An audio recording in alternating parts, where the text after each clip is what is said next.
Ya, jadi Injil Markus yang pertama ditulis ya. Lalu Injil sinoptik yang lainnya, Injil yang hampir mirip gitu ya, garis besar isinya, yaitu Injil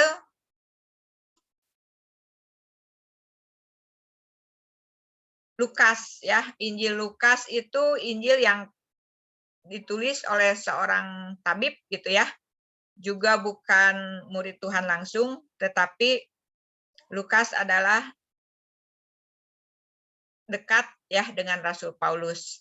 Dan kita tahu bahwa Injil Lukas itu memiliki keistimewaan karena dia menulis dengan data yang teliti, memperkenalkan Yesus sebagai juru selamat ya, juru selamat bagi semua orang, bukan hanya orang Yahudi. Nah, kemudian Injil Matius ditulis oleh murid Tuhan dari Matius pemungut cukai ya, orang Lewi, dan dia menghubungkan antara perjanjian lama dengan perjanjian baru. Matius membuktikan bahwa Yesus itu adalah Mesias yang dijanjikan perjanjian lama, umat perjanjian lama ya. Itu sudah datang gitu. Itu Injil Matius. Nah, sekarang kita belajar satu Injil yang berbeda sedikit berbeda ya dari ketiga Injil yang sudah kita pelajari, yaitu kita belajar mengenai Injil Yohanes. Hari ini kita belajar bagian ke-1-nya aja ya. Jadi Injil Yohanes 1 sampai pasal 12. Garis besarnya aja ya.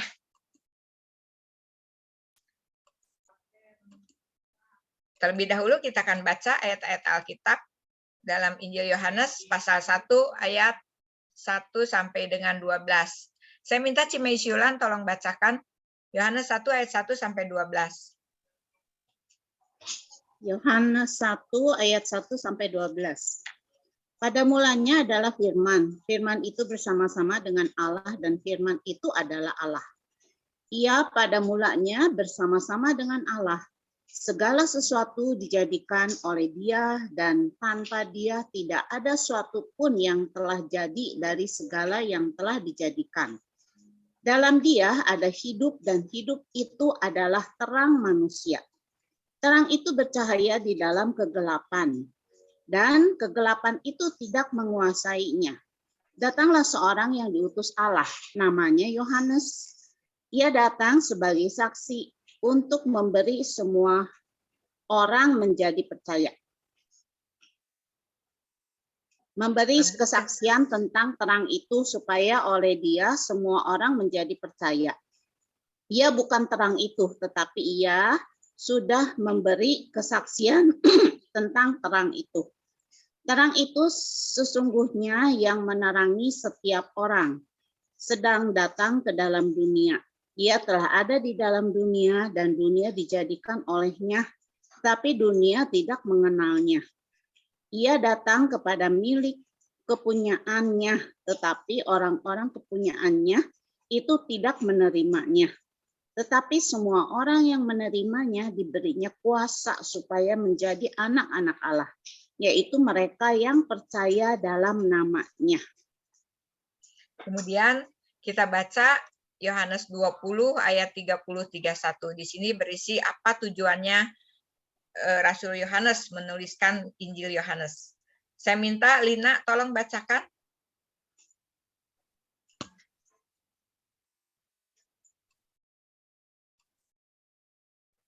Lina hadir ya? Lina mah nggak Lina ada. izin Lina nggak ada ya? Ya, Lina nggak ada. Saya minta tolong Cimei Ciao aja bacakan ya.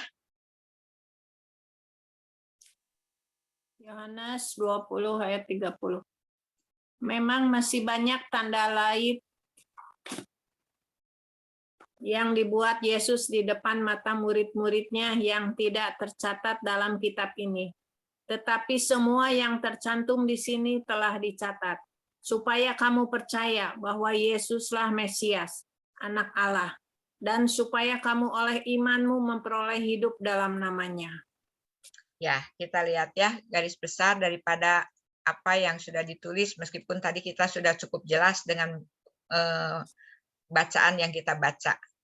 Tujuan daripada tulisan Injil Yohanes itu dengan jelas untuk meyakinkan orang-orang yang membaca Injil ini dengan membuktikan bahwa Yesus Kristus adalah anak Allah dia Allah yang menjelma menjadi manusia gitu ya, dan bahwa semua orang yang percaya kepadanya akan memiliki hidup kekal. Jadi tujuannya itu, memperkenalkan dan membuktikan sehingga banyak saksi matanya bahwa Yesus Kristus itu adalah anak Allah dan semua orang yang percaya kepadanya akan memiliki hidup kekal secara pasti ya. Penulisnya Rasul Yohanes, bukan Yohanes Pembaptis ya, Rasul Yohanes dari satu daripada 12 murid yang termasuk murid yang paling dikasihi Tuhan dan satu-satunya murid Tuhan Yesus yang Tuhan janjikan bahwa dia itu tidak akan mati syahid ya, tidak akan mati dianiaya, dia mati secara normal sampai tua ya, dan dialah yang menulis kitab Wahyu. Rasul Yohanes anak Zebedius, saudaranya Yakobus yang disebut juga anak-anak buruh ya, punya gelar anak-anak buruh. Emosinya juga agak tinggi ya. Pembaca mula-mulanya orang Kristen yang baru dan orang-orang bukan Kristen yang sedang mencari-cari keterangan tentang kebenaran mengenai Yesus. Jadi Injil Yohanes ini berisi bukti-bukti ya untuk orang yang mencari itu mendapatkan bahwa betul Yesus itu adalah anak Allah, Mesias. Bukti-bukti dengan banyak saksi, kemudian dengan banyak juga tentang kontroversi gitu, diskusi-diskusi, debat-debat dari orang-orang yang meragukan bahwa Yesus itu Mesias. Nah, Rasul Yohanes menulis untuk membuktikan, meyakinkan mereka yang masih ragu bahwa ini betul Mesias gitu ya. Tanggal penulisannya sekitar 85 sampai 90 Masehi. Latar belakangnya ditulis setelah Yerusalem dihancurkan pada tahun 70 Masehi. Dan sebelum Yohanes dibuang ke Pulau Patmos, ya.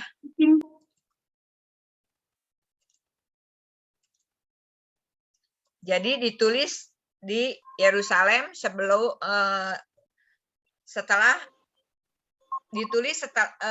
Yerusalem dihancurkan, ya.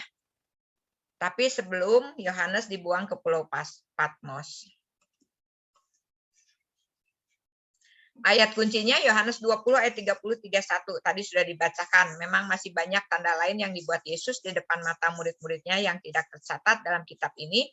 Tetapi semua yang tercantum di sini telah dicatat supaya kamu percaya bahwa Yesuslah Mesias anak Allah dan supaya kamu oleh imanmu memperoleh hidup dalam namanya. Tokoh penting dalam kitab ini adalah Tuhan Yesus Kristus, Yohanes Pembaptis, murid-murid, Maria, Marta, Lazarus, ibu Tuhan Yesus ya, Maria ibu Tuhan Yesus, Pilatus, Maria Magdalena. Jadi kalau ngedengar nama Maria, Marta, Lazarus dibangkitkan pasti ada dalam Injil Yohanes ya. Tempat utamanya Yudea, Samaria, Galilea, Betania, Yerusalem. Ciri khusus dari kitab ini mencatat 8 mujizat. Ada 6 diantaranya yang hanya terdapat dalam Injil Yohanes ya. Jadi Injil Yohanes ini 90% juga seperti Injil Markus ya. Jadi hanya ada dalam kitab Injil Yohanes. Makanya disebut kitab yang unik dan tidak termasuk kitab sinoptik karena dia tidak banyak mencuplik dari Injil Markus. Kalau Injil-Injil yang lain banyak mencuplik dari Injil Markus. Nah, Yohanes enggak, dia punya versi sendiri karena tujuannya itu adalah membuktikan bahwa Yesus itu benar-benar Mesias ya.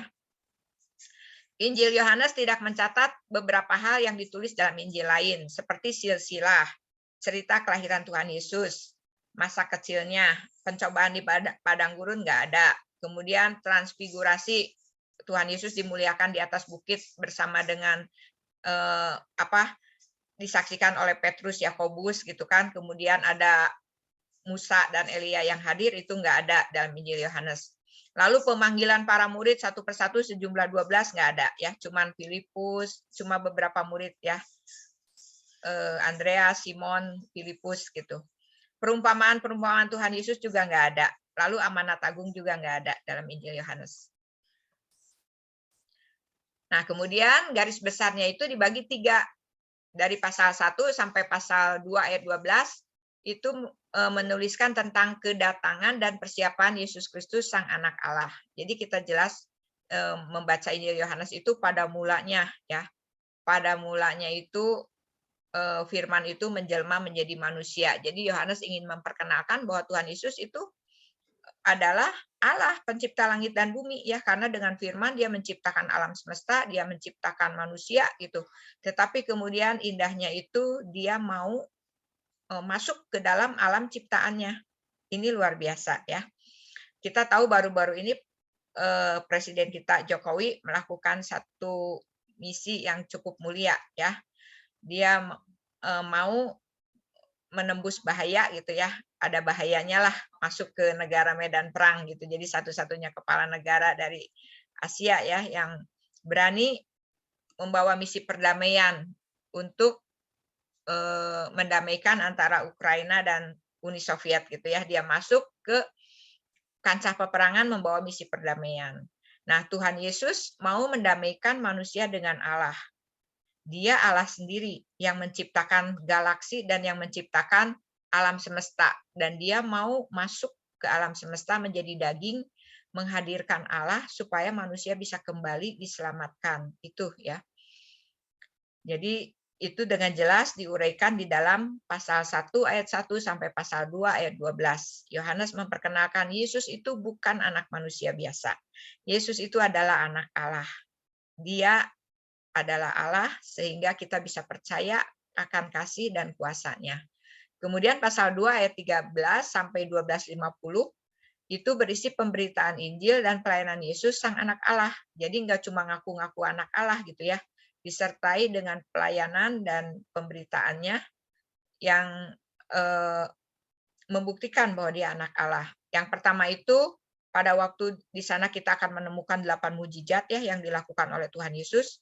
Lalu pernyataan Tuhan Yesus ada 7 yang mengatakan aku adalah ego emi ya, yang artinya dia adalah Allah gitu. Dia Allah yang ada bukan hanya sekarang tapi sebelumnya pun dia sudah ada gitu.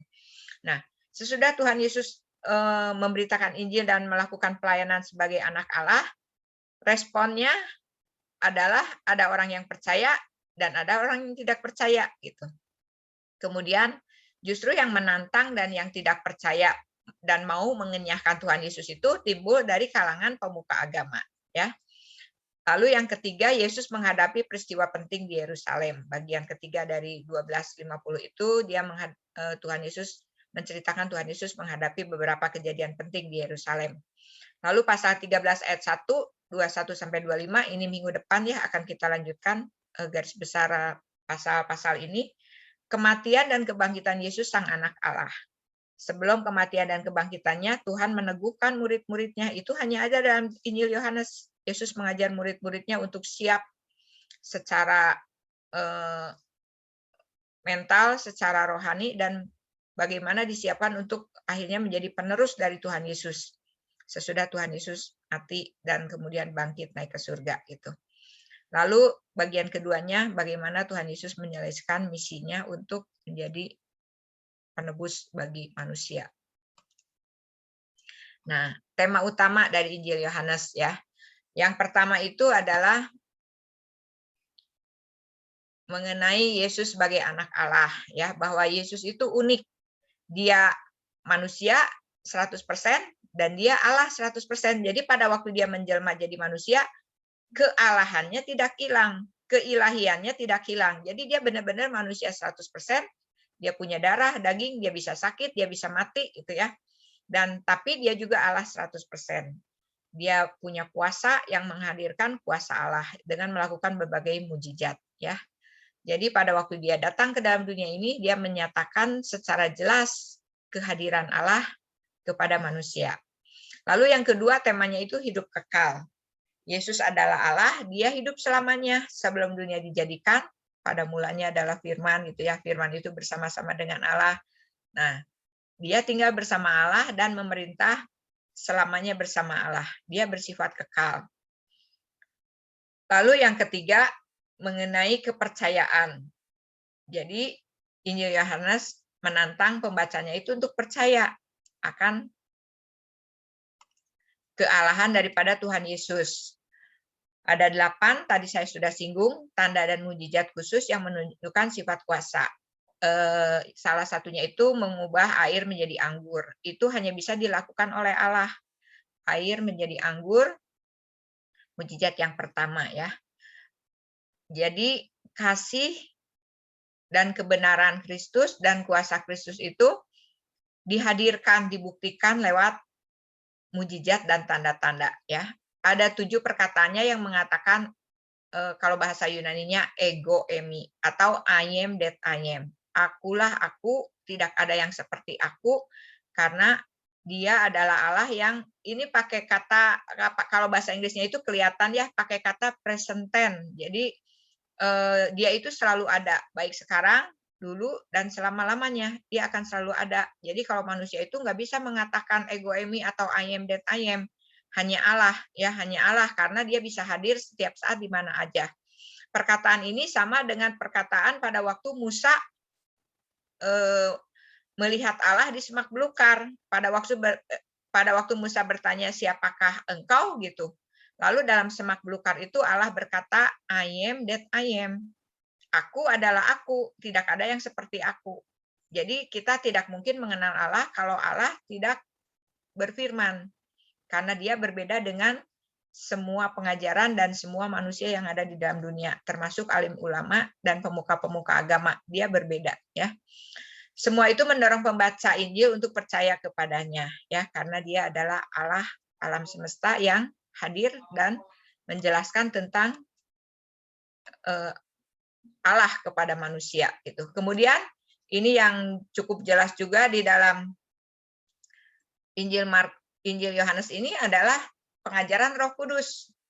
Tuhan menjanjikan Roh Kudus akan datang setelah dia naik ke surga. Ya, Tuhan berkata kepada murid-muridnya bahwa pada waktu Tuhan pergi ke surga, murid-muridnya tidak ditinggalkan yatim piatu. Akan ada seorang penolong yang lain, yaitu Roh Kudus, akan menyertai, membimbing, menasihati, menghibur pengikut Kristus. Jadi ajaran Roh Kudusnya cukup jelas ya di Injil Yohanes. Di Injil-Injil lain tidak ada pengajaran Roh Kudus yang diberikan untuk murid-muridnya ya, meskipun pekerjaan Roh Kudus ada.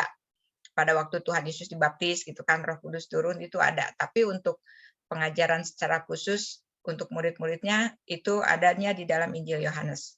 Mengenai kebangkitan, 3 hari setelah Tuhan mati dia bangkit dari kubur. Ini dibuktikan oleh murid-muridnya. Jadi kembali banyak bukti ya, nggak cuma asal ngomong gitu. Murid-muridnya dan banyak saksi mata. Jadi Injil Yohanes cukup banyak mencatat penampakan diri Tuhan Yesus ya. Kita tahu itu sebenarnya banyak juga di Kisah Para Rasul, tapi di Injil Yohanes juga banyak ya. Kenyataan ini terjadi dalam perubahan dari murid-muridnya yang tadinya ketakutan menjadi pemimpin yang berani dan dinamis di dalam gereja mula-mula. Jadi ada bukti juga, bukan hanya bohong gitu ya. Jadi waktu Yohanes mencatat ini bisa aja orang-orang yang membacanya berkata bohong gitu, tapi mereka melihat bukti. Murid-muridnya yang tadinya ngumpet, takut gitu kan, kocar-kacir, kabur, semua tidak mau lagi menjadi murid Tuhan. Sesudah Tuhan bangkit, mereka kembali mempunyai keberanian. Dan sesudah Roh Kudus turun, mereka malah menjadi pemimpin-pemimpin yang berani. Fakta inilah yang menjadi salah satu fondasi untuk orang percaya pada berita Injil, gitu ya. Jadi Yohanes mencatat dengan banyak bukti bahwa Yesus itu adalah benar-benar anak Allah, bukan manusia biasa. Nah, nanti di-sharingkan ya.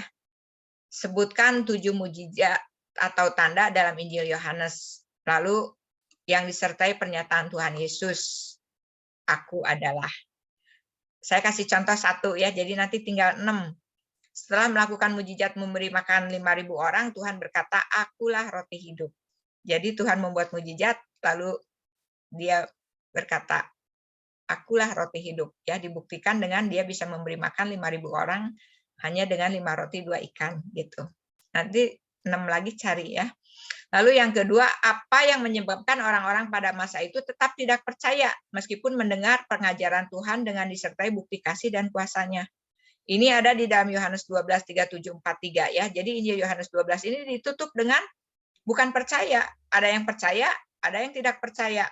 Pemuka agamanya juga lebih banyak yang tidak percaya, tapi ada sebagian kecil dari pemuka agama yang menjadi percaya. Berarti Yohanes berhasil ya.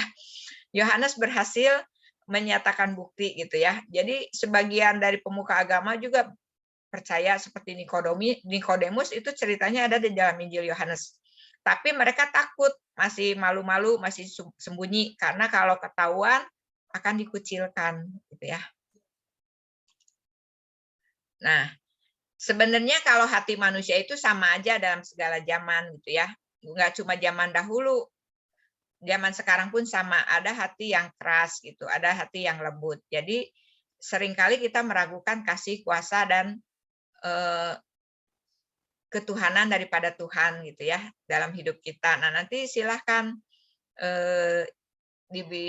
sharingkan apa saja yang membuat kita sering ragu kasih kuasa Tuhan dalam hidup kita.